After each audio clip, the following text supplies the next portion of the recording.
Okay, Carmen, Malaysia. Okay, great. Looks like we have enough people to start our conversation. Hope you really did have a good week.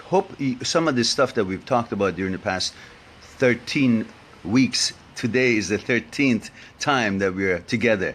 Some of you may have joined again for the second or third or fourth, whichever time, and some of you first. But I hope some of the things that we've talked about you've put to work and you've seen the results of it, how it brings certain kind of a calmness and assurance in your mind that you are in control, that things are not as devastating as you sometimes think it is, especially in relationship matters. When something happens in your relationship, somehow, somewhere, you become so devastated and everything seems so urgent, everything so emergency, help me, this, that, I'm gonna die, I'm gonna kill myself. I cannot believe how still some people after 230 videos still send me an email, say, help me, I'm going to kill myself, I'm so devastated. And I'm going to tell you something interesting that happened to me yesterday, and perhaps that will jog you a little, jog your, whatever, you start thinking about it, that why is it that I'm considering what I'm going through such a devastating thing, which really, in fact, may not be. Yesterday, I finished an appointment, and from downtown Vancouver, I drove back to North Shore, West Vancouver. And as usual, I stop in one of these nice, there's a place, food market that, you want to buy goodies or food or dinner or whatever it is. So I parked, but before I parked, I noticed, was it after? Either way, I noticed that there was some activity shows on my cell phone, on Facebook. So I checked it out. Lo and behold, I had never seen it. There were 50 or 60 messages that I had never seen. They were from 2014 and 2015, many months before 2016, earlier in 2016. And actually, I was devastated. Not devastated, I was saddened to the fact that, disappointed, that why didn't I attend to these earlier? Because they all seem to be so urgent. I'm devastated. I want to kill myself. I'm so sad. I'm depressed. My relationship broke up. I've been dumped, or this and that, and I don't know what to do. Please help me. And I was so saddened because, of course, I love to respond to everybody as fast as I can. Perhaps I can help them. Perhaps there would be something I can say that would make them realize how valuable their life is. Perhaps I can alleviate the pain that they're going through, because I remember how it was for me when I was growing up, how it was for my son, how it's for many other friends, how is it for many people around the world, boy or girl, that maybe I could have helped them.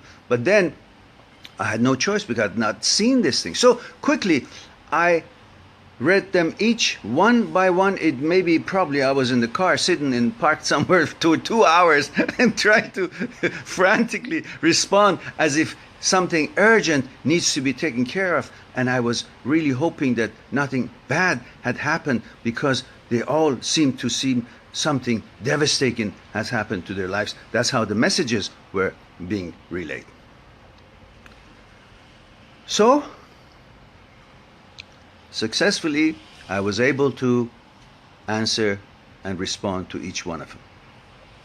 And sure enough, many of them got back to me right away and thanked me, and they were happy they heard from me. But you know what? None of them were devastated anymore. They were all in good mood, and everything had passed, and they were all fine.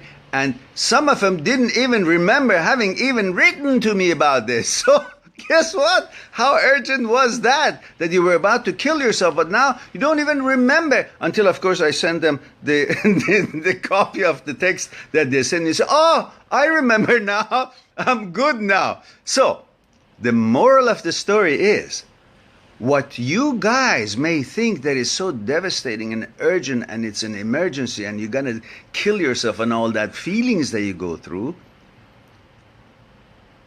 it's an illusion.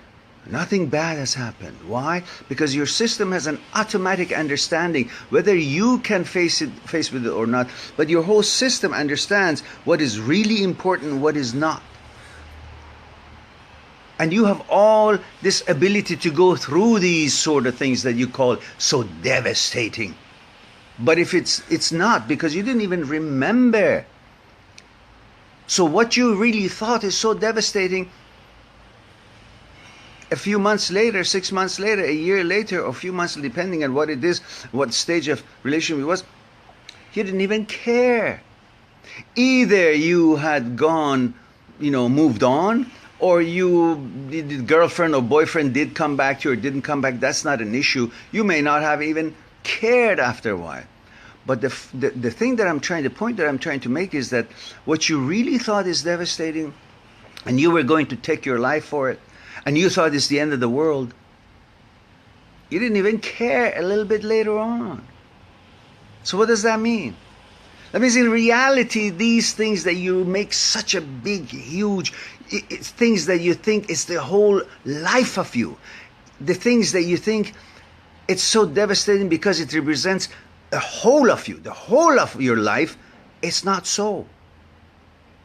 It does not represent the whole of your life. You see, you somehow think that the relationship is the whole of your life.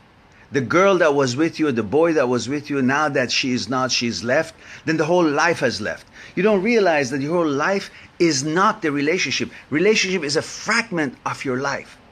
Your life is made out of so many different wonders and so many different capabilities you have. So many different things you're supposed to accomplish in this life, and so many different things you're supposed to experience in this life. And one of them is a relationship. And sure enough, as hell, that if the relationship is not working out, that's not something that you would think of it as your whole life. Even if it's going great, that does not represent your whole life, let alone if it's a relationship with someone that doesn't want you anymore. So what? The fact is that you consider feeling good and happy about a relationship, about being with someone, which represents pleasure, because we are all really tuned into pain and pleasure. We do things for pain and pleasure. And when it's pleasure about this relationship, you think that represents the whole of your life, because now that she has left, the whole of life is gone. Now that he's left out of your life, the relationship is broken up, the whole life is gone. That's because you thought that relationship is the whole of life. But first you got to recognize your whole of life is not condensed in one relationship. It is not condensed in one person, a boy or a girl, doesn't matter. You have to recognize your life has been lucky and chosen one for many different reasons to be in this life. You already have the right to be in this world. It's not about who you are with that will give you the affirmation that I'm worthy. I can be in this life. I'm happy now because she's with me. Who the heck is she? Who the heck is he that somehow gives you the affirmation and the carte blanche and the green card for you to feel worthy and being able to be alive in this life?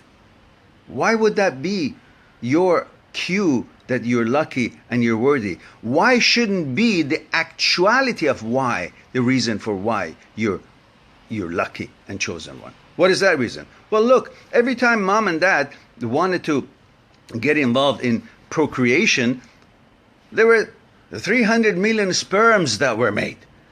Out of those 300 million, only one, in most cases, could actually swim through where it was supposed to swim and create that one human being. And you are that one human being. So, 1 out of 300 million, how luckier can you get?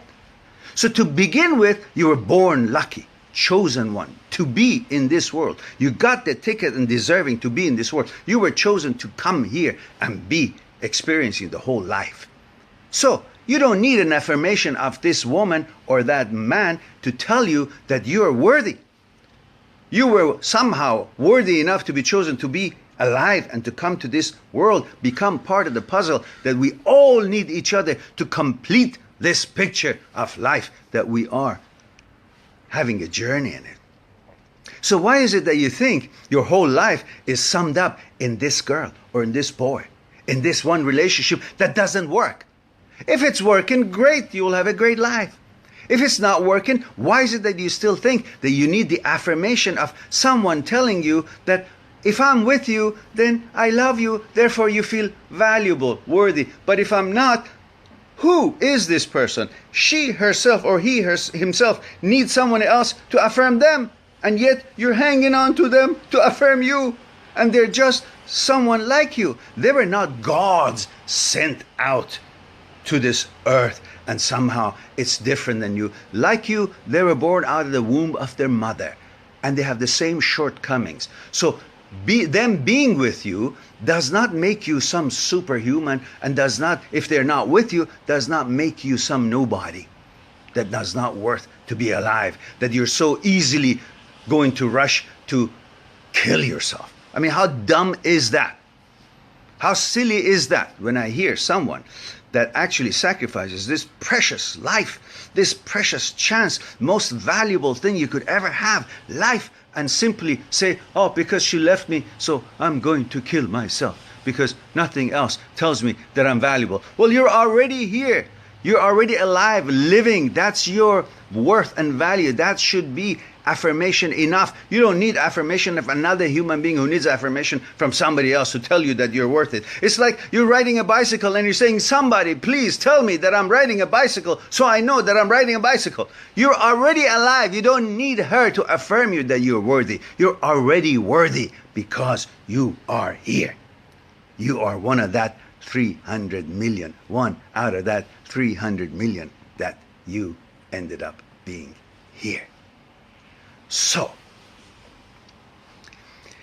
if you realize that your life is far bigger than the affirmation that you're seeking from this girl or from that boy, then you will know that the things that you're here to do is not limited to one relationship or one girl or one boy who doesn't want you. Number one criteria for being in wanting a relationship is that if that other person wants you too. And if they don't, okay, you want to go? Go. That's okay. Because when they were with you, they were simply creating a certain feeling of pleasure in you. Really, a relationship that didn't work and she left or he left, look at it now from hindsight. From now it's gone. Now look at it. Look back. What was it giving you? All it was doing, giving you a certain pleasure. It wasn't paying your rent. It wasn't helping you to learn your studies at university or college or high school. It wasn't helping you to do your project as your job, wherever your job is, whatever your profession is. It wasn't helping you to learn things, study things, and research things, or experience life, or discover something, or invent something. It wasn't doing any of that. All it was doing was giving you a certain kind of a pleasure. Now let's examine, where does that pleasure come from? Was it because she was actually the source of pleasure? He was actually the source of pleasure? Or actually pleasure is something that is already within your gene, its capability to feel pleased, to be pleasured, to find something pleasurable, to feel the pain or pleasure. It's something that is already in your gene, is programmed into you. You are the source of it. What an person or things that creates that pleasure, you feel that pleasure, they are the catalyst. They are a trigger to bring out that emotion of pleasure, but that itself is brewed and it's sourced and it is instigated from inside you. The girl who left you is not the representation of pleasure. It is not the cause of the pleasure. It's a trigger for the pleasure that is brewing from inside you. It is simply a catalyst for helping that pleasure to bloom and you feel it. But the actual mechanism and the gene and program of that, what you're capable of, which is feeling pleasure and be happy, is inside you. You are the source.